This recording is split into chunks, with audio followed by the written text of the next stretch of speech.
Ahojte. Sme na Nuda pláži a nemôžem sa ukázať nahá, keďže to ide na YouTube. Aj mi jedno, či nebudete veriť, že sme na Nuda pláži, alebo nie. Sme tu, ako je Prešov, za Delňou. A prišli sme tu, pretože prší, tak sme predpokladali, že tu nikto nebude a samozrejme nikto tu nie je. Ideme aj do zima. No a tak. Vlastne sme tu prišli len preto, aby sme natočili video. Priateľ ma video ukázal nahu. Ja sa tu nahá ukazovať nebudem. Nahé fotky mám inde, aj videá.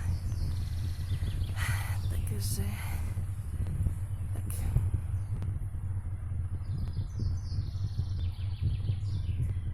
OK. Len toľko. Sice ešte môžem ukázať, že vzala som si takúto kabelku, rúžové tričko a takéto nohavice. Okay. No, nerada by som mala problém s YouTube, pretože YouTube je dosť zvláštny. No ale OK. Nahu ma môžete vidieť inde.